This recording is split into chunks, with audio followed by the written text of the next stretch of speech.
పిల్లరా, చాలా మంచి పాట మనం విన్నాం.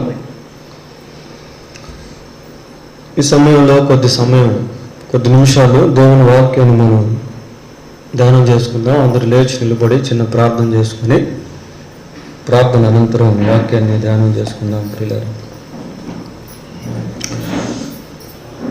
సర్వశక్తిమంతుడైన తండ్రి, కృపగలిగిన మా ప్రభువా, మీ పరిశుద్ధమైన పాదములకు వందనాలు స్తోత్రాలు చెల్లిస్తూ ఉన్నాం. ప్రభువా ఆయన తండ్రి సంకల్పము చొప్పున అనాది కాలం ముందే, జగత్తు పునాది వేయబడక ముందే మానవాళి కొరకై మీరు ప్రభా బలి పశువుగా నిర్ణయించబడి ఆయన సమస్త మానవ పాప క్షమాపణ నిమిత్తం మీ అమూల్యమైనటువంటి రక్తాన్ని సిలువలో చిందించి ఆ రుధిరముల ద్వారా మానవాళికి స్తోత్రాలు చెల్లిస్తూ ఉన్నాం.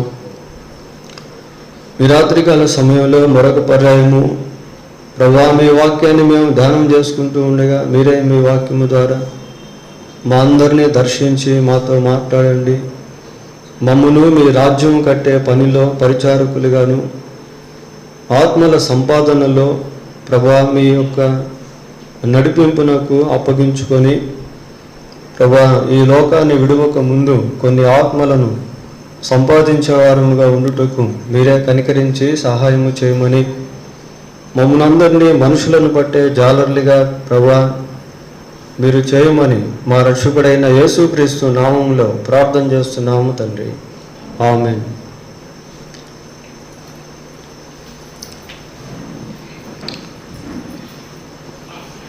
పిల్లరా, బైబిల్ గ్రంథంలో నుండి అపోస్తలుల కార్యములు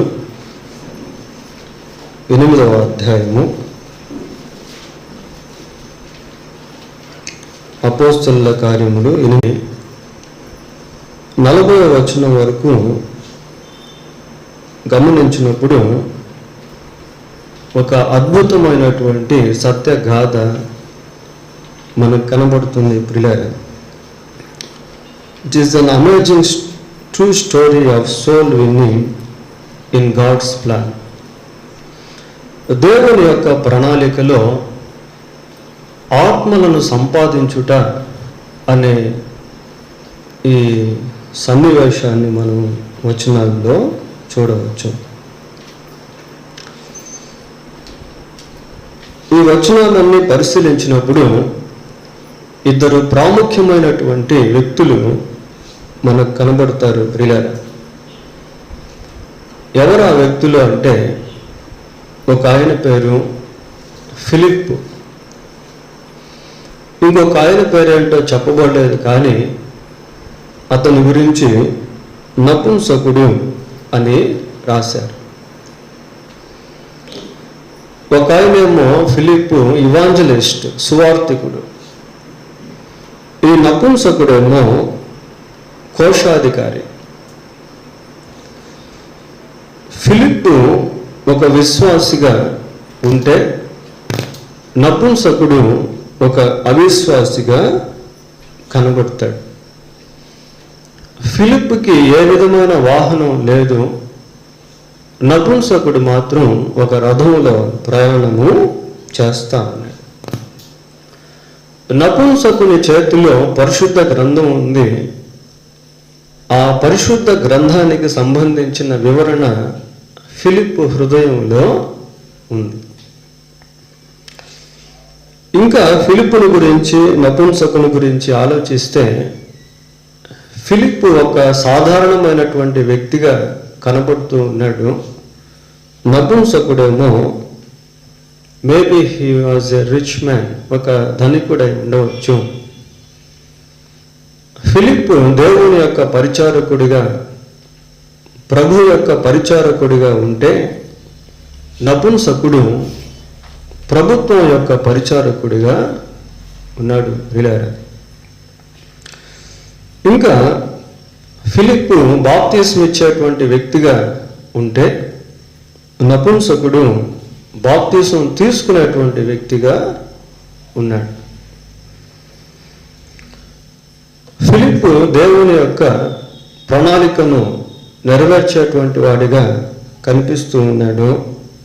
ఆ రక్షణ ప్రణాళికను నపుంసకుడు అనుభవించినటువంటి వ్యక్తిగా కనిపిస్తాడు.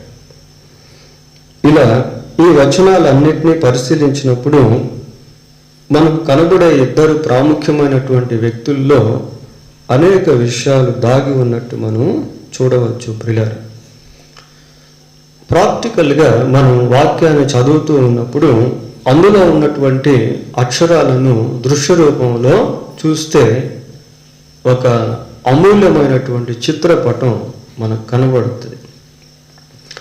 ఈ వచనాలు చదువుతున్నటువంటి సమయంలో మనం కూడా ఆ ప్రాంతంలో ఉన్నట్టుగా ఆలోచిస్తూ, వారితో కూడా ప్రయాణం చేస్తున్నట్టుగా ఆలోచిస్తూ, మన మనస్సును వాక్యంలో కేంద్రీకరించి వాక్యాన్ని పఠిస్తూ ఉన్నప్పుడు, ధ్యానం చేస్తూ ఉన్నప్పుడు ఇది నిజంగా ఒక మంచి సౌందర్యవంతమైనటువంటి సీనరీగా, అద్భుతమైనటువంటి కథాంశంగా మనకు కనబడుతుంది. ప్రియులారా, ఇదే సమయంలో వారిద్దరి మధ్య కనిపించని దేవుని యొక్క ఆత్మ కూడా ప్రయాణం చేసినట్టు మనం చూస్తాం. ఆ తరువాత దేవుడు ఫిలిప్పు ద్వారా తన ప్రణాళికను నపుంసకునిలో నెరవేర్చుట, ఆ నెరవేర్పులో ఫిలిప్పు సంతోషించడం, నపుంసకుడు సంతోషించడం, దేవుడు కూడా సంతోషించడం అనేది ఒక ముగింపుగా ఈ భాగంలో మనము చూస్తాం. ప్రియులారా, ఈ సందేశం ప్రత్యేకంగా మారు మనసు పొందినటువంటి వారికి it will be like A boosting message. అది ప్రోత్సాహం ఇచ్చేటువంటి సందేశంగా, దేవుని యొక్క సువార్త పరిచర్యలో మనల్ని బలపరిచేటువంటి, పురికొల్పేటువంటి సందేశంగా ఇది ఉంటుంది. ప్రియులారా, సరే, దీంట్లో నుంచి కొన్ని విషయాలు మనము ధ్యానం చేద్దాం. ఇది చాలా important message. If you want to earn the souls or win the souls, we need to listen this kind of message so that we can go forward to build the kingdom of God. దేవుని యొక్క రాజ్యాన్ని కట్టేందుకు ఆత్మల సంపాదన అనే ఆశమంలో ఉన్నట్లయితే, సంపాదించాలి అనే ఆశమంలో ఉన్నట్లయితే ఈ సందేశం మనకు ఎంతో ఆశీర్వాదకరంగా ఉంటుంది. ప్రియులారా, సరే, 26వ వచనం, అపోస్తుల కార్యములు 8వ అధ్యాయం 26వ వచనం. ప్రభువు దూత, నీవు లేచి దక్షిణముగా వెళ్ళి యెరూషలేము నుండి గాజాకు పోవు అరణ్య మార్గమున కలుసుకొనమని ఫిలిప్పుతో చెప్పగా అతడు లేచి వెళ్ళెను. ప్రియులారా, ఆత్మల సంపాదనలో దేవుని యొక్క ఆత్మ నడిపింపు అనేది చాలా అవసరం, చాలా అవసరం. ఒక రకంగా చెప్పాలి అంటే, ఇక్కడ కూర్చున్నటువంటి మీలో అనేకులు మారు మనసు పొంది ఉన్నారు.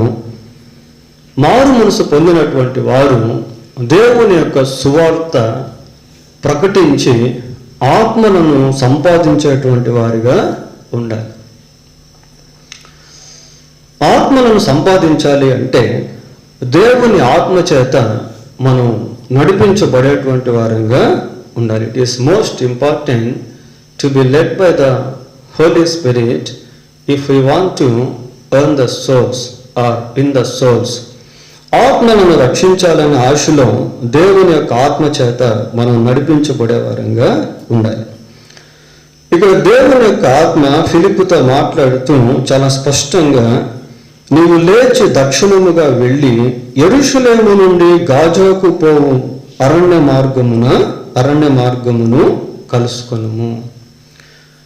పరిశుద్ధాత్మ దేవుడు ఫిలిప్పుకు జియోగ్రాఫికల్ లొకేషన్స్ అంటే ఆ ప్రాంతాలకు సంబంధించినటువంటి వాటిని గురించి స్పష్టంగా మాట్లాడుతూ ఉన్నాడు. ఫిలిప్పు ఏ ప్రాంతానికి వెళ్ళాలి అనేటువంటి స్పష్టత దేవుని ఆత్మ ఫిలిప్పుకు ఇస్తాం. ఈ స్పష్టత చాలా అవసరం పరిచర్యలో. ఏదో ఉద్రేకంగా వెళ్ళి పరిచర్య చేయటం అనేది సరైనది కాదు. చాలామంది ఉద్రేకంగా పరిచర్య చేసి ఆ తదుపరి విఫలమైపోయినటువంటి వాళ్ళు ఉన్నారు ప్రియులారా. కనుక దేవుని యొక్క ఆత్మ నడిపింపు, స్పష్టత అనేది పరిచర్యలో చాలా అవసరం. అపోస్తుల కార్యములు 10వ అధ్యాయము, అపోస్తుల కార్యములు 10వ అధ్యాయము 19-20 వచనాలు చదువుకున్నాం.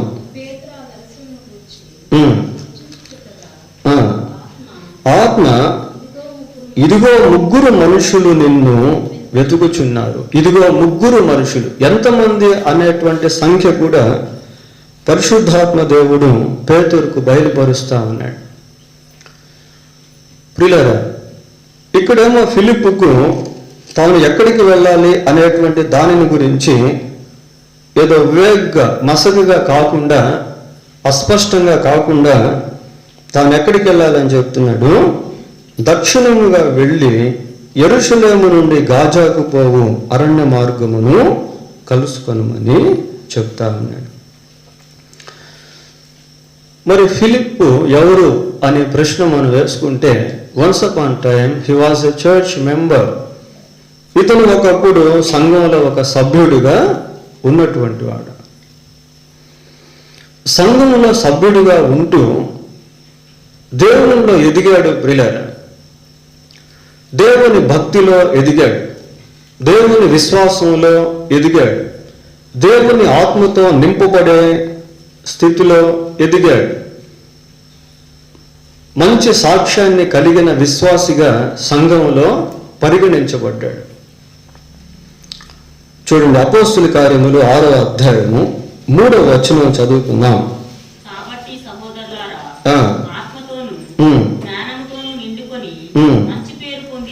మంచి పేరు పొందిన 7 మనుషులను మీలో ఏర్పరచుకోండి అని చెప్పాడు. జ్ఞానంతో, దేవుని ఆత్మతో నింపబడి మంచి పేరు పొందినటువంటి 7 మనుషులను ఏర్పాటు చేసుకోండి అని చెప్పారు. ఆ 7 మందిలో ఫిలిప్పు కూడా ఒకడు. 5వ వచనం చూడండి.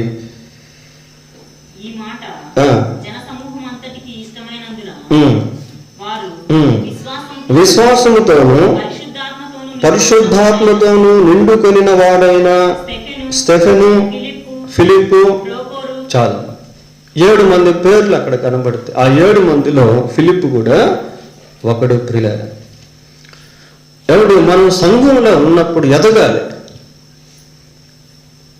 సంఘంలో ఊరికే అలాగా వచ్చిపోయేటువంటి వాళ్ళంగా ఉండకూడదు. We must have a good testimony in church and out. బయట సంఘం లోపల మంచి సాక్ష్యాన్ని మనం కలిగి ఉండాలి. ప్రియులారా, ఆ ట్రాన్స్పరెన్సీ అనేటువంటిది చాలా ఇంపార్టెంట్. ఈ ఫిలిప్ ఎలాగున్నాడు అంటే, సంఘంలో ఒక సభ్యుడిగా లేక ఒక బిలీవర్గా, విశ్వాసిగా ఉంటూ సంఘంలో దేవునికి సంబంధించిన విషయాల్లో ఎదిగినటువంటి వ్యక్తిగా ఉన్నాడు. అందుకే వాళ్ళు ఎన్నుకునేటువంటి సమయంలో ఫిలిప్ బయటకు వచ్చి రావడం అనేది జరిగింది. ఊరికే అలాగా ఉండుట అనేది కాదు, కానీ we must grow in the lord, in faith, in prayer, in earning souls, having a burden. భారం కలిగి ఉండుటలో, ఆత్మలకు సంబంధించినటువంటి విషయంలో, ప్రార్థనలో, సాక్ష్యంలో ఎదిగేటువంటి వారంగా ఉండాలి. విశ్వాసంలో ఎదిగేటువంటి వారంగా ఉండాలి. ఫిలిప్పు విశ్వాసంలో ఎదిగినటువంటి వాడుగాను, దేవుని ఆత్మతో నింపబడినటువంటి వాడుగాను, మంచి సాక్ష్యాన్ని పొందుకున్నటువంటి వాడుగాను ఉన్నాడు. అలాంటి సువార్తికుడైన ఫిలిప్పుతో దేవుని ఆత్మ మాట్లాడుతున్నాడు. అరణ్య మార్గమున కలుసుకొనమని ఫిలిప్పుతో చెప్పగా అతడు లేచి వెళ్ళాను. He obeyed to the Holy Spirit. ఇక్కడ ఫిలిప్పు దేవుని ఆత్మకు లోబడుతూ ఉన్నాడు. ప్రియులారా, దేవుని ఆత్మ ఏ విధంగా అయితే నడిపిస్తూ ఉంటాడో ఆ విధంగా నడిచేది మనం నేర్చుకోవాలి. ఆ విధంగా నడిచేది మనం నేర్చుకోవాలి. The spirit of God knows everything. దేవుని ఆత్మ సమస్తము ఎరిగినటువంటి వాడు కనుక మనం ఎక్కడ ఉండాలి, ఎక్కడికి వెళ్ళాలి, ఏం చేయాలి, ఏం మాట్లాడాలి, ఎలాగ జీవించాలి అన్నీ కూడా బోధిస్తాడు. We are living in the dispensation of the Holy Spirit. మనం పరిశుద్ధాత్మ యుగంలో నివసిస్తూ ఉన్నాం, జీవిస్తూ ఉన్నాం.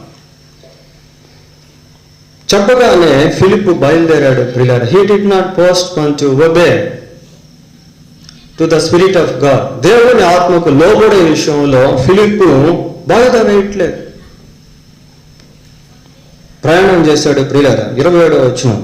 అప్పుడు ఐథియోపియుల రాణి అయిన కందాకే క్రింద మంత్రి అయి ఆమె యొక్క ధనాగారం అంతటి మీదనున్న ఐథియోపియుడైన నపుంసకుడు ఆరాధించుటకు యెరూషలేమునకు వచ్చి ఉండెను.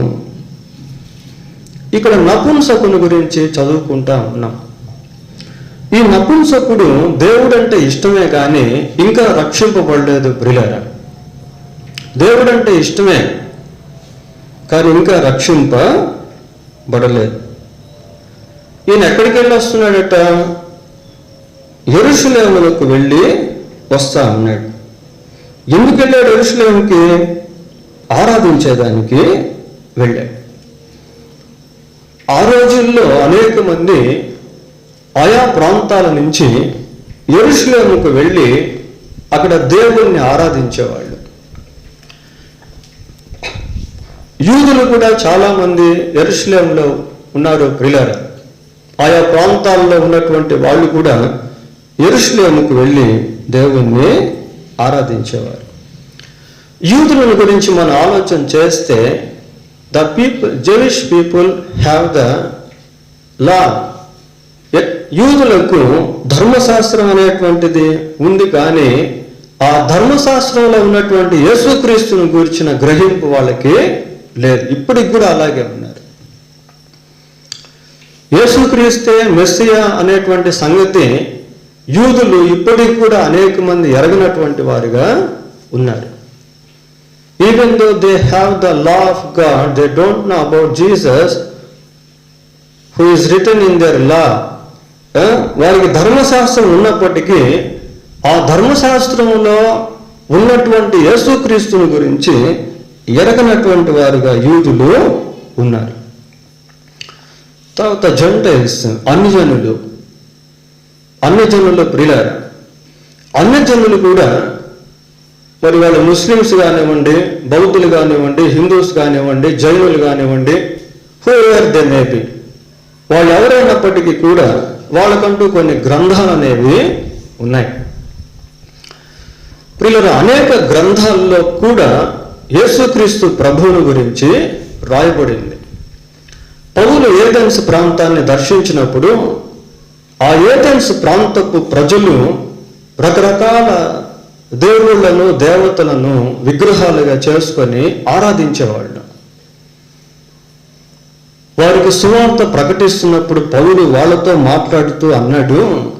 చూడండి, అపోస్తుల కార్యములు 17వ అధ్యాయము 28వ వచనం చదువుకుందాం ప్రియులారా.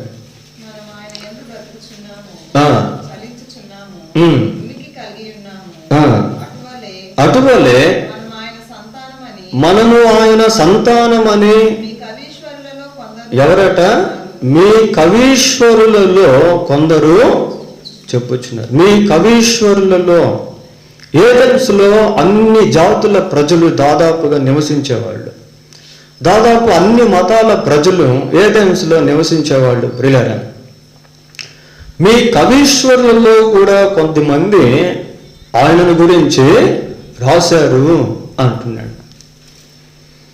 కాబట్టి అన్యజనులకున్న గ్రంథాల్లో కూడా కొన్ని గ్రంథాల్లో యేసుక్రీస్తు ప్రభువును గురించి రాయబడి ఉన్నప్పటికీ వాళ్ళు కూడా ఆయనను నమ్మలేనటువంటి వారిగా ఉన్నారు.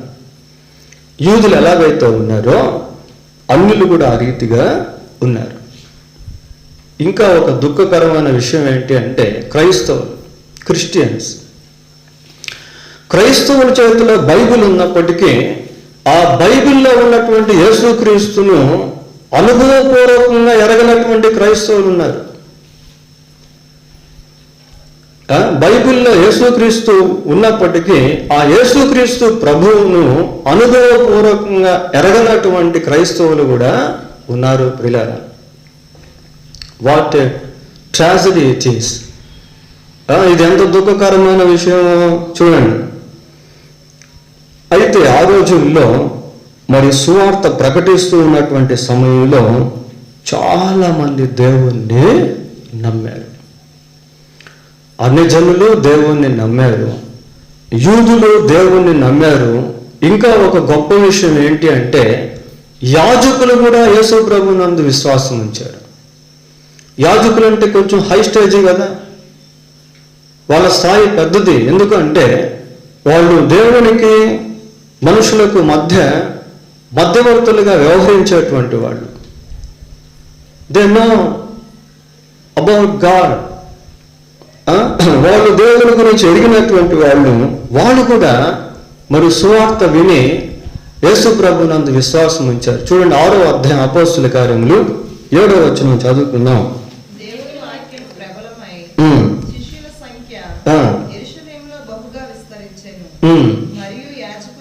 మరియు యాజకులలో అనేకులు విశ్వాసమునకు లోబడ్డారు. యాజకుల్లో అనేక మంది దేవుణ్ణి నమ్ముకున్నారు, అన్యుల్లో అనేక మంది దేవుణ్ణి నమ్ముకున్నారు. అపోస్తుల కార్యములు 13వ అధ్యాయం 48వ వచనం కూడా చదవండి. అన్యజనులు ఆ మాట విని సంతోషించి దేవుని వాక్యమును మహిమపరచిరి మరియు విశ్వసించిరి. కనుక ప్రియులారా, చాలా మంది మనుషులు అవసరతలో ఉన్నారు. రకరకాల మతాలకు సంబంధించిన వాళ్ళు అవసరతలో ఉన్నారు. క్రైస్తవులు అవసరతలో ఉన్నారు, యూదులు అవసరతలో ఉన్నారు, నాస్తికులు అవసరతలో ఉన్నారు. ఇలా అవసరతలో ఉన్నటువంటి వారికి మారు మనసు పొందినటువంటి వ్యక్తి అవసరమై ఉన్నాడు. చాలాసార్లు మారు మనసు పొందినటువంటి మన యొక్క విలువను ఎరగక జీవిస్తూ ఉంటాం ప్రియులారా. మనం విలువ పెట్టి కొనబడిన వారము అని దేవుని వాక్యం సెలవిస్తూ ఉంది. కానీ మన విలువను ఎరగక మనం నివసిస్తూ జీవిస్తూ ఉండటం వలన అనేక మంది అవసరతలు తీర్చబడుటకు దేవుడు మనల్ని వాడుకోలేకపోతున్నాడు.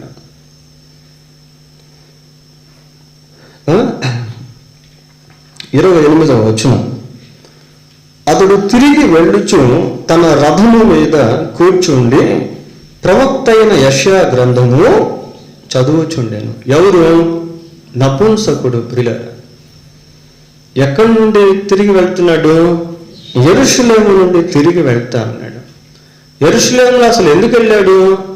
దేవుణ్ణి ఆరాధించేదానికి వెళ్ళాడు. మరి యెరూషలేముకు వెళ్ళి దేవుణ్ణి ఆరాధించి తిరిగి వెళ్తూ ఉన్న సమయంలో మళ్ళీ బైబిల్ చదవడం అవసరమా? మళ్ళీ బైబిల్ చదవడం అవసరమా? వాస్తవానికి అతను ఒక కోశాధికారి, ఒక అధికారి. ప్రియులారా, అధికారి యెరూషలేముకు వెళ్ళి ఆరాధించడమే గొప్ప విషయము. మరి యెరూషలేము నుండి తిరిగి వెళ్తూ ఉన్నప్పుడు మళ్ళీ బైబిల్ చదవడం అనేటువంటిది ఇక్కడ మనం గమనించాల్సినటువంటి విషయం. చాలామంది మందిరానికి వస్తారు, తిరిగి వెళ్ళిపోతారు. వచ్చేటప్పుడు షెల్ఫ్లోంచి బైబిల్ తీసుకొస్తారు, ఇంటికి వెళ్ళగానే మళ్ళీ దాన్ని అటక మీద పెట్టేస్తారు. They don't want read the Bible. వారు బైబిల్ చదివేదానికి అంత ఇష్టం ఉండదు. కొంతమంది బైబిల్ పట్టుకునేదానికి కూడా ఇష్టపడరు. ప్రియులారా, we must carry hour Bible in our journeys. మన ప్రయాణంలో పరిశుద్ధ గ్రంథాన్ని కలిగి ఉండటం అనేది చాలా అవసరం. ప్రియులారా, మన ప్రయాణాల్లో బైబిల్ చదవటం, మనం పనిచేసేటువంటి స్థలాల్లో విరామ సమయంలో బైబిల్ చదవటం, స్కూల్కి వెళ్ళేటప్పుడు కూడా బైబిల్ తీసుకోపోవచ్చు. There is no any objection for us to carry the Bible even if we go to school or college or our work places, మనం పనిచేసేటువంటి స్థలాల్లో, మనం వెళ్ళే కళాశాలకు, పాఠశాలకు కూడా బైబిల్ తీసుకుని వెళ్ళొచ్చు. విరామ సమయంలో అవకాశం వచ్చినప్పుడు, బస్సులో ప్రయాణం చేస్తున్నప్పుడు, ట్రైన్లో ప్రయాణం చేస్తున్నప్పుడు, లేక ఒక ఫ్లైట్లో ప్రయాణం చేస్తున్నప్పుడు, we have been given the freedom to read our Bible. మన బైబిల్ మనం చదువుకోవచ్చు ప్రియులారా. we have such kind of liberty. మనకు అటువంటి స్వాతంత్రత అనేది ఉంది. ఈ వ్యక్తి రథంలోకి వెళ్తూ వెళ్తూ బైబిల్ని చదువుతా ఉన్నాడు. చదవటం అంటే ఏదో ఊరికి అలా చదవడం కాదు, యెహోవా గ్రంథమును పరిశీలించి చదువుకుంది. పరిశీలించాలి. ఇక్కడేమో రాయబడింది, అక్కడేమో రాయబడింది, ఇది ఎందుకు రాయబడింది, ఇది ఎవరు రాశారు, ఎందుకు రాశారు, ఎలా రాశారు, ఎవరికి రాశారు, ఏ సందర్భంలో రాయబడింది, ఇక్కడ దేవుడు ఏం మాట్లాడుతున్నాడు, ఇవన్నీ పరిశీలించి చదువుకోవడం ప్రియులారా. అలా ఎప్పుడైతే మనం పరిశీలించి చదువుకుంటా ఉంటామో మన మనస్సు దేవుని యొక్క వాక్యంతో పొందుపరచబడుతుంది. ఆ వాక్యాన్ని మనం ధ్యానించాలి. we must meditate the word of God.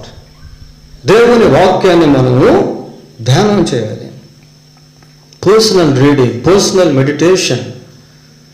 వ్యక్తిగతంగా ప్రియులారా, ఇక్కడ సమూహంగా వచ్చి వినేసి వెళ్ళిపోతాము, కానీ వ్యక్తిగతంగా ఒక్కొక్కరు బైబిల్ చదువుతూ ఉండాలి. ప్రతి ఒక్కరికి బైబిల్ ఉండాలి. పిల్లల నుంచి పెద్దవాళ్ళ వరకు ఆ బైబిల్ని వ్యక్తిగతంగా చదవాలి. ఎవరికి వాళ్ళే వ్యక్తిగతంగా చదవాలి. ఈ నపుంసకుడు రథం మీద ప్రయాణం చేస్తూ బైబిల్ చదువుతా ఉన్నాడు ప్రియులారా.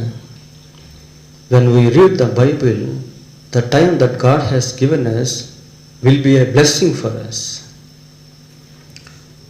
దేవుడు మనకిచ్చినటువంటి సమయాన్ని బైబిల్ చదువుతూ ఉన్నప్పుడు అది ఆశీర్వాదకరంగా ఉంటుంది. 29వ వచనం, అలా చదువుకుంటూ వెళ్తూ ఉంటే అప్పుడు ఆత్మ ఫిలిప్పుతో, నీవు ఆ రథము దగ్గరికి పోయి దాన్ని కలుసుకొనమని చెప్పాను. ప్రియులారా, పరిశుద్ధాత్మ దేవుడు ఫిలిప్పును చాలా అమోఘముగా నడిపిస్తా ఉన్నాడు. 26వ వచనంలో ఏం చెప్పాడు, నీవు లేచి దక్షిణముగా వెళ్ళి యెరూషలేము నుండి గాజాకు పోవు అరణ్య మార్గమును కలుసుకోమని చెప్పాడు.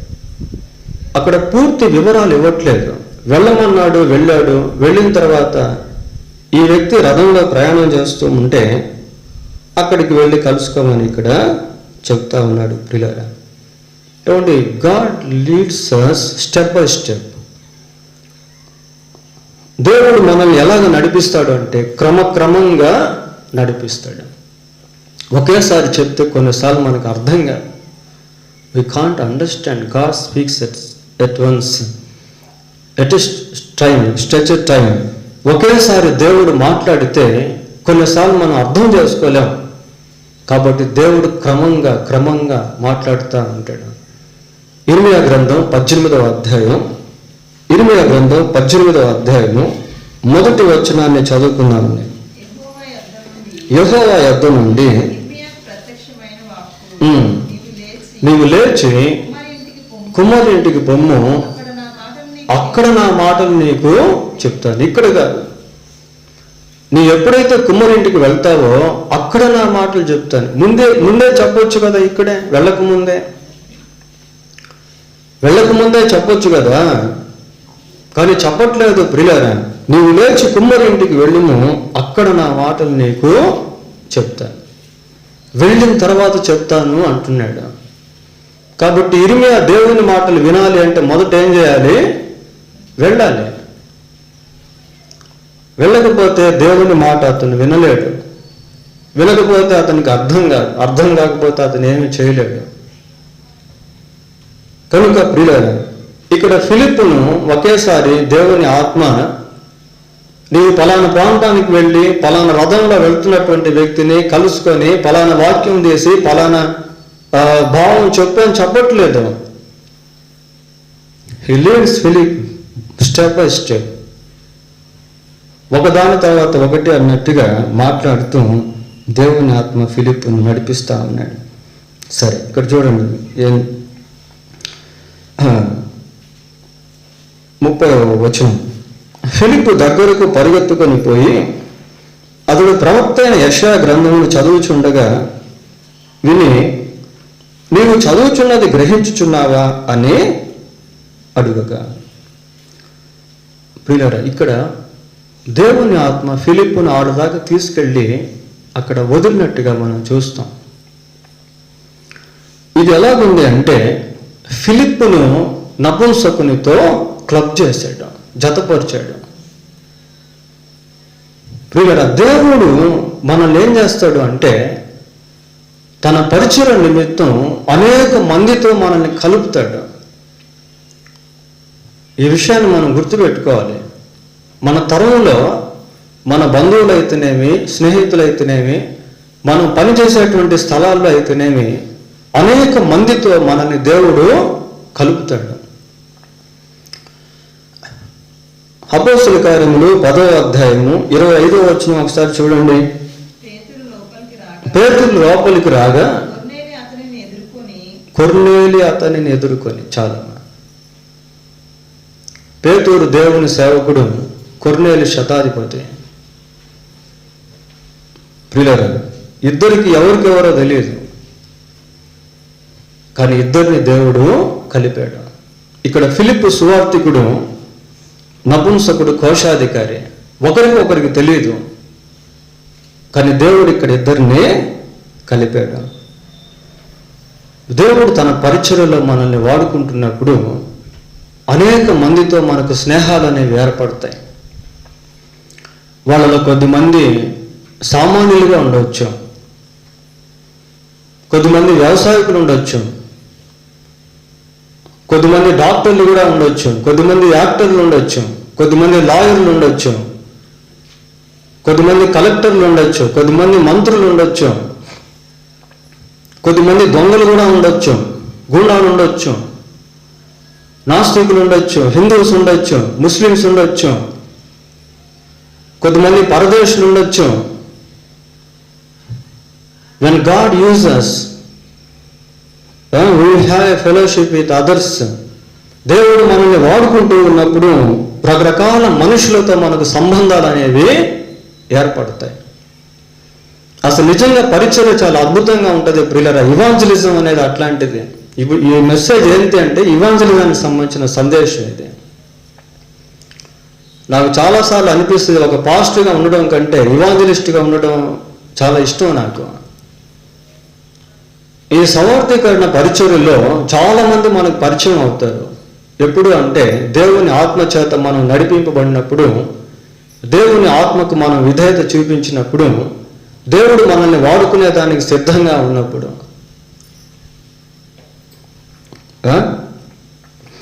ఇక్కడ వీళ్ళిద్దరు ఎవరికెవరో తెలియదు ప్రియులారా, కానీ దేవుడు ఎంత చక్కగా ఫిలిప్పును ఆ నపుంసకుని దగ్గరికి నడిపించాడో చూడండి.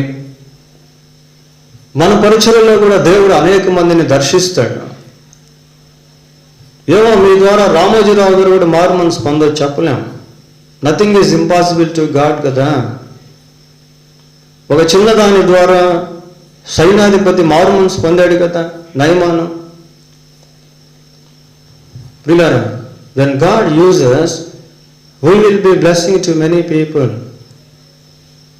అనేక మందికి దేవుడు మనల్ని వాడుకున్నప్పుడు ఆశీర్వాదకరంగా మారగలము. ఈ వ్యక్తి వెళ్ళి అడిగాడు, నువ్వు చదువుతున్నది గ్రహిస్తున్నావా అని అడిగితే 31వ వచనం, అతడు ఎవడైనా నాకు త్రోవ చూపకుంటే ఎలాగో గ్రహించగలనని చెప్పి రథమెక్కి తనతో కూర్చుండమని ఫిలిప్పును వేడుకొనెను. ప్రియులారా, చాలా మంది అవసరతలో ఉన్నారు. మనకు తెలియటంలో ఈ విషయాలు మనం ఎన్నో వందల సందేశాలు వినేస్తూ ఉన్నాం. ఒక్క సందేశం విన్న వాళ్ళు కూడా ఎంతోమంది ఉన్నారు. మనమైతే వందల సందేశాలు వింటా ఉన్నాం. ఒక సందేశం వినని వందల కొలది ప్రజలు ఉన్నారు. ఈయన చదువుతున్నాడు కానీ అర్థం కావటం లేదు ప్రియులారా. ఏమని చెప్తున్నాడు చదవండి ఒకసారి. ఎవడైనా నాకు త్రోవ చూపుకుంటే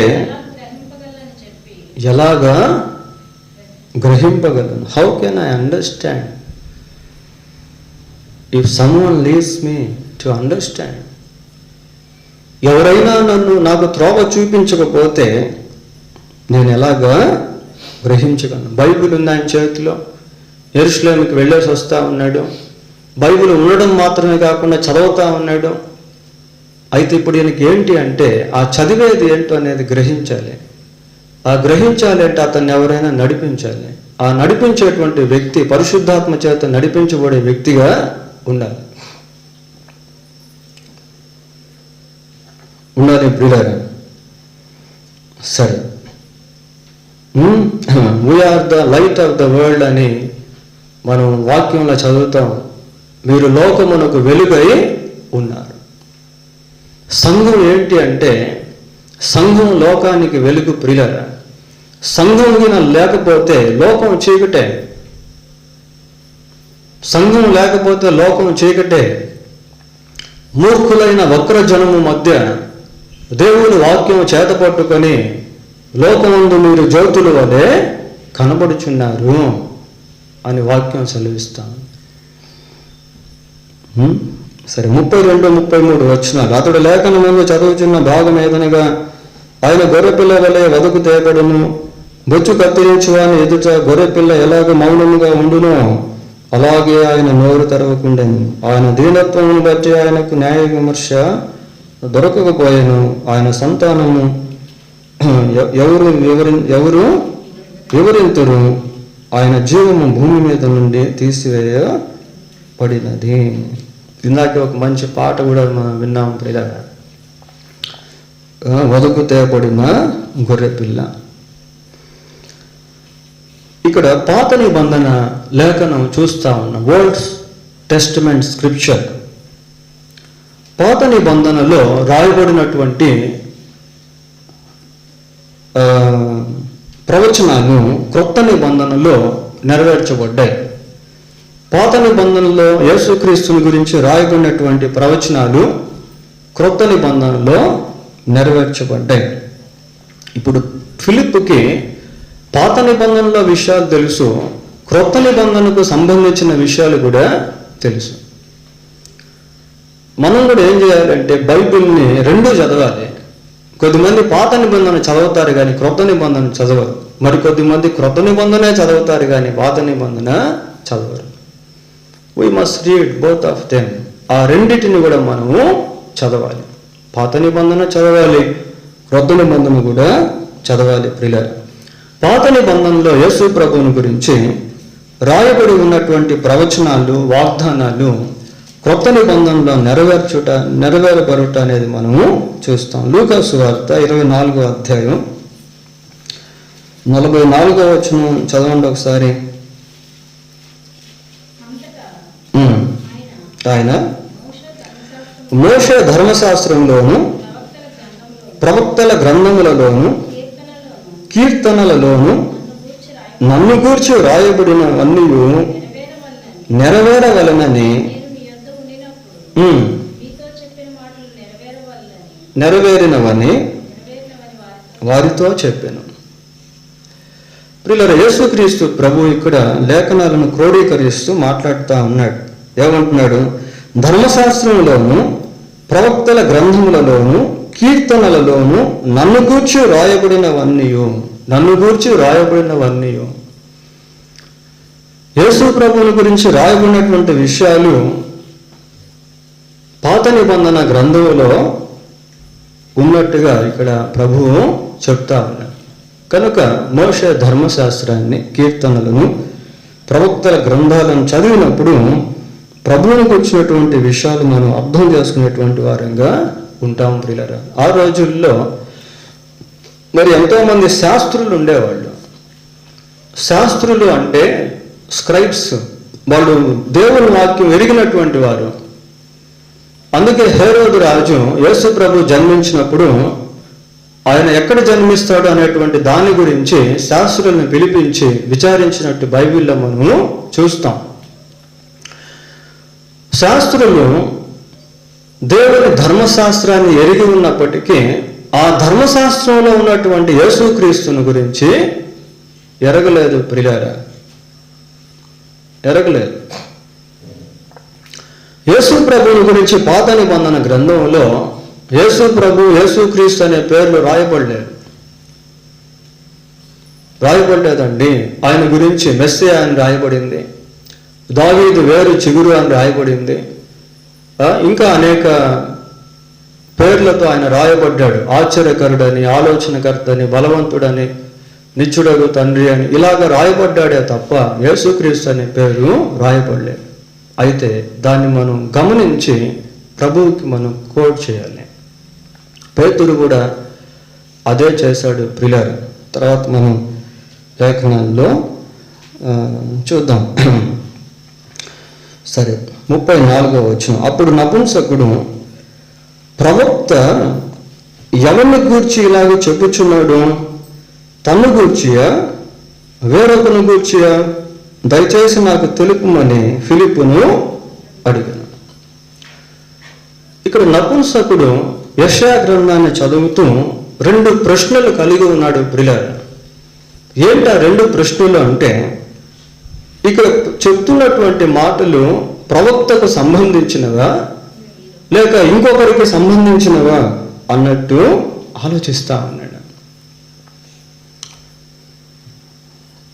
ప్రవక్తకు సంబంధించినవా లేక ఇంకొకరికి సంబంధించినవా అని ఆలోచిస్తా ఉన్నాడు ప్రియులారా. కొన్నిసార్లు చాలా కన్ఫ్యూజ్ అయిపోతూ ఉంటాం మనం బైబిల్ చదివేటువంటి సమయంలో. ప్రభువుని గురించి ఎందుకు మనుషులు మిస్అండర్స్టాండింగ్ చేసుకుంటా ఉన్నారు? సద్దూకయ్యులు ప్రభు దగ్గరికి వచ్చి పునరుద్ధానం లేదని చెప్పేటువంటి వాళ్ళు ప్రభు దగ్గరికి వచ్చి, ఒక స్త్రీని 7 మంది వివాహం చేసుకున్నారు, 7 మంది కూడా చనిపోయారు, పునరుద్ధానమందు ఆ స్త్రీ ఎవరికి భార్యగా ఉండునని అడిగారు ప్రియులారా. అప్పుడు ప్రభు అన్నాడు, లేఖనములను కానీ దేవుని శక్తిని కానీ ఎరుగక మీరు పొరపడుచున్నారు అన్నాడు. లేఖనాలను ఎరగకపోయినప్పుడు పొరపాట్లు జరుగుతాయి. అందుకే బైబిల్ని చాలామంది విమర్శిస్తారు. బైబిల్ మీద రకరకాల తప్పుడు పుస్తకాలు రాసిన వాళ్ళు ఉన్నారు. బైబిల్ని విమర్శించి బైబిల్ని దూషించినటువంటి వాళ్ళు కూడా ఎంతోమంది ఉన్నారు. They fail to understand what is return in the Bible because of their ignorance. ప్రియులారా, వాళ్ళకి ఆ గ్రహింపు లేకపోవటం వల్ల బైబిల్ని సరైన విధానంలో వాళ్ళు అర్థం చేసుకోలేకపోయారు. ఇక్కడ నపుంసకుడు చదువుతున్నటువంటి వాక్య భాగంలో 2 ప్రశ్నలు ఆయనకు వచ్చాయి ప్రియులారా. వచ్చినప్పుడు ఈ ఫిలిప్పు ఏం చేశాడు? చదవండి. అందుకు ఫిలిప్పు నోరు తెరిచి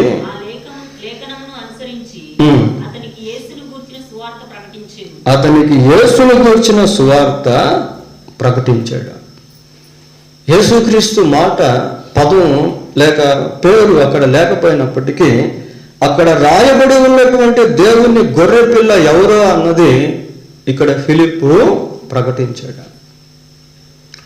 బాప్తిస్మం ఇచ్చి యోహాను అన్నాడు, ఇదిగో లోక పాపమును మోసుకొని పోవు దేవుని గొర్రె పిల్ల అని యేసుక్రీస్తును చూపిస్తూ అన్నాడు. పిల్లారా, ఊరికే అనలేదు ఆయన.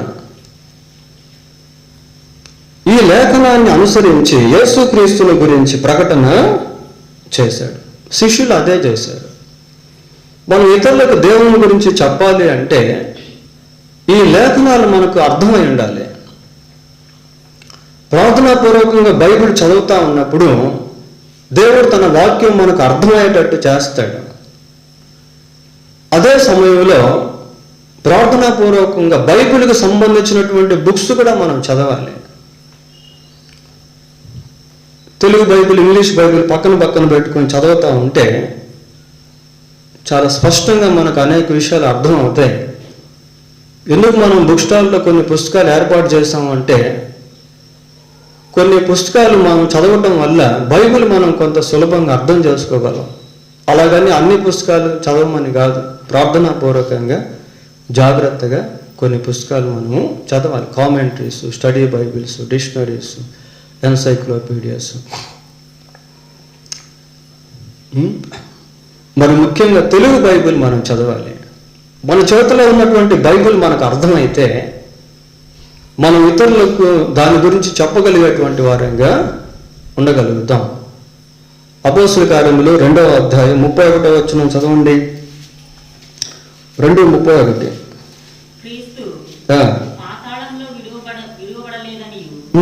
ఆయన శరీరం కుళ్ళిపోలేదనియు దావీదు ముందుగా తెలుసుకొని ఆయన పునరుద్ధానమును గూర్చి చెప్పెను. చాలు. క్రీస్తు అనే పదం వాడుతున్నాడు. వాస్తవానికి ఇది ఎక్కడి నుంచి పేతురు కోట్ చేశాడు అంటే 16వ కీర్తనలో దీని గురించి చెప్పబడింది. ఆ 16వ కీర్తనలో క్రీస్తు అనేటువంటి మాట లేదు ప్రియులారా. చూడండి ఒకసారి 16వ కీర్తన 10వ వచనం. 16వ కీర్తన 10వ వచనం. ఎందుకనగా నీవు నా ఆత్మను పాతాళంలో విడిచిపెట్టవు, నీ పరిశుద్ధిని కుళ్ళిపట్టనియ్యవు. చాలు. ఆ వచనాన్ని పేతురు ఇక్కడ వక్కాణించి క్రోడీకరించి దాని గురించి వివరణ ఇచ్చాడు. కనుక ప్రియులారా, మనం బైబిల్ అన్ని పుస్తకాలు చదవాలి. ఆదికాండం నుంచి ప్రకటన గ్రంథం వరకు చదువుతూ ఉన్నప్పుడు ప్రార్థనాపూర్వకంగా మనం దేవుని వాక్యాన్ని స్పష్టంగా తెలుసుకోగలుగుతాం. అకులా ప్రిస్సిల్లా ఉన్నారు చూడండి బైబిల్లో. వాళ్ళు ఒక స్కాలర్కి దేవుని గురించి పూర్తిగా బోధించారు. సామాన్యులే వాళ్ళు, డేరాలు గుట్టేటువంటి వాళ్ళు వృత్తికి. వాళ్ళకి అంత బాగా వాక్యం ఎలా తెలిసింది? బాప్తిస్మము తీసుకున్నారు. వారు త్రోవలో వెళ్ళుచుండగా నీళ్లున్న ఒక చోటికి దిగి వచ్చినప్పుడు నపుంసకుడు, ఇదిగో నీళ్లు, నాకు బాప్తిస్మం ఇచ్చుటకు ఆటంకమేమని అడిగి రథము నిలుపుమని ఆజ్ఞాపించాను. ఫిలిప్పు నపుంసకుడు ఇద్దరు నీళ్ళలోకి దిగిరి. అంతటా ఫిలిప్పు అతనికి బాప్తిస్మము ఇచ్చాను. ప్రియులారా, ఎప్పుడైతే సువార్త అర్థమైపోయిందో వెంటనే బాప్తిస్మం తీసుకున్నాడు. సువార్త అర్థమైతే చాలు. No need to post one to take the baptism. సువార్త అర్థమైతే ఇంకా బాప్తిజం తీసుకునే దానికి పోస్ట్ పోన్ చేయాల్సిన పని లేదు. నాకు తెలిసిన ఒక ఆమె దాదాపు ఒక 3-4 సంవత్సరాల క్రితం బాప్తిజం తీసుకోవాలనుకున్నా, కానీ పోస్ట్ పోన్ చేసి ఇప్పటికీ అలాగే ఉంది. ప్రియులారా, నీకు సువార్త అర్థమైతే నీ వెంటనే బాప్తిజం తీసుకోవచ్చు, నో ప్రాబ్లం. ఈ నపుంసకుడు హీఈస్ ఆన్ ద వే, ప్రయాణం చేస్తున్నటువంటి సమయంలోనే సువార్త అర్థమయ్యి యేసు ప్రభువుని నమ్మి ఆయన దేవుని కుమారుడని గ్రహించి బాప్తిస్మము తీసుకుంటున్నాడు. మీరు మారు మనసు పొంది పాప క్షమాపణ నిమిత్తం ప్రతివాడు యేసుక్రీస్తు నామమున బాప్తిస్మము పొందుడే. మీరు సర్వలోకమునకు వెళ్ళి సర్వసృష్టికి సువార్తను ప్రకటించండి. నమ్మి బాప్తిసం పొందిన వాడు రక్షింపబడును, నమ్మని వానికి శిక్ష విధింపబడును. సువార్త ప్రకటించండి. ఆ ప్రకటించబడిన సువార్తను ఎవరైతే నమ్ముతారో, ఆ నమ్మిన వారు ఎవరైతే బాప్తిసం తీసుకుంటారో వాళ్ళంతా కూడా నరకం నుంచి తప్పించబడతారు, రక్షించబడతారు. ఇక్కడ మార్గం మధ్యలోనే విశ్వాసి ద్వారా విశ్వాసిగా మారుతా ఉన్నాడు. ప్రియులారా, ఎంత గొప్ప శ్రేష్టమైనటువంటి దృశ్యం అది. ఏమండి, ఒక అవిశ్వాసి దేవుని కుమారుడిగా మారుతా ఉన్నాడు. ఒక అవిశ్వాసి యేసుక్రీస్తునందు విశ్వాసం ఉంచి బాప్తిసం తీసుకొని మరొక విశ్వాసిగా మారుతా ఉన్నాడు. నిజంగా అది చాలా గొప్ప సందర్భం అని మనము చెప్పవచ్చు. ప్రియులారా, పోతే చివరిగా 39:40 వారు నీళ్ళలో నుండి వెడలి వచ్చినప్పుడు ప్రభువు ఆత్మ ఫిలిప్పును కొనిపోయాను. నపుంసకుడు సంతోషించుచు తన త్రోవను వెళ్ళాను. అతడు ఫిలిప్పును మరి ఎన్నడూను చూడలేదు అయితే ఫిలిప్పు ఆజోతులో కనబడెను. అక్కడ నుండి కైసరయకు వచ్చే వరకు అతడు పట్టణములన్నిటిలో సంచరించి సువార్త ప్రకటించుచూ వచ్చి. ఇద్దరిని కలిపినటువంటి దేవుని ఆత్మ మళ్ళీ ఇద్దరు కూడా అలాగా వెళ్ళిపోయారు ప్రియులారా. మళ్ళీ ఫిలిప్పును దేవుని ఆత్మ కొనిపోయినట్టుగా అక్కడ మనము చూస్తూ ఉన్నాం. ఒక్కసారిగా కలిపాడు, దేవుని యొక్క కార్యం అక్కడ జరిగించబడింది. ఆ తర్వాత మళ్ళీ ఎప్పుడు కూడా నపుంసకుడు ఫిలిప్పును చూడలేదు. ప్రియులారా, మన జీవితాలు ఎలాంటివి అంటే యాత్రా జీవితాలు. ఈ యాత్రా జీవితంలో దేవుడు కొద్ది మందితో మనల్ని కలుపుతాడు. కాబట్టి మారు మనసు పొందినటువంటి వారు ఏదో ఒక విధంగా ఇతరులకు సువార్త అందించుట అనేది అవసరం అండి. మనం లోకానికి అవసరమై ఉన్నాం. ఎంతో కాలం నుంచి వాక్యం వింటా ఉన్నాం. ఎంతవరకు వాక్యాన్ని మనం అర్థం చేసుకుంటా ఉన్నాం, గ్రహించగలుగుతా ఉన్నాం, ప్రకటించగలుగుతా ఉన్నాం. ఇవన్నీ పరిశీలన చేసుకునేదానికి ఈ సందేశం మనకు ఒక మేలుకొలుపులా ఉంది. ప్రార్థన చేసుకుందాం. ప్రార్థన చేసుకుందాం.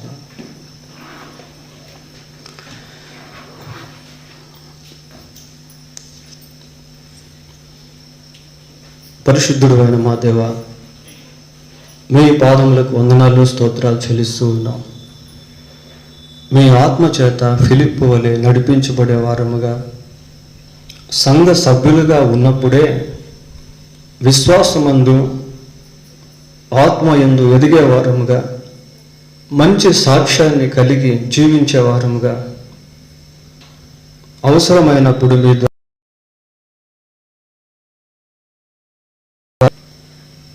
ప్రభా మమ్మల్ని ఎవరికైతే పరిచయం చేస్తారో వారికి మేము దీవెనకరముగా ఉండునట్లు కృప దయచేయండి. మీ వాక్యంతో మా హృదయాలు నింపబడి మా జీవితాల్లో అన్వయించుకునే వారముగా, అవసరమైనప్పుడు ప్రకటించే వారముగా ఉండుటకు సహాయము చేయండి. సంఘానికి, సమాజానికి మేము దీవెనకరముగా ఉండునట్లు కృప దయచేయండి. మీకు ప్రయోజకులుగా ఉండునట్లు సహాయం చేయండి. ప్రభువా, ఆ సందర్భంలో, సన్నివేశంలో ఫిలిప్పు ఆనందించాడు, నపుంసకుడు ఆనందించాడు, మీరు కూడా ఆనందించారు. ప్రభువా, మా జీవితాలు మిమ్మల్ని సంతోషపెట్టేవిగా ఉండుటకు, అనేకులను మీ వద్దకు నడిపించేటువంటివిగా ఉండుటకు సహాయం చేయండి. మీ ఆత్మ ప్రేరేపణకు మేము సంపూర్తిగా విధేయత చూపించే వారముగా ఉండుటకు కృప దయచేయండి. అర్థమైనా అర్థం కాకపోయినా, మీరు ముందుగా చెప్పినా చెప్పకపోయినా, ప్రభా దయరా మీ మాటకు విధేయత చూపించి ముందడుగు వేసేవారంగా ఉండుటకు మీరే కనికరించి సహాయము చేయమని మా రక్షకుడైన యేసుక్రీస్తు పరిశుద్ధమైన నామములో ప్రార్థన చేస్తున్నాము తండ్రి. ఆమేన్.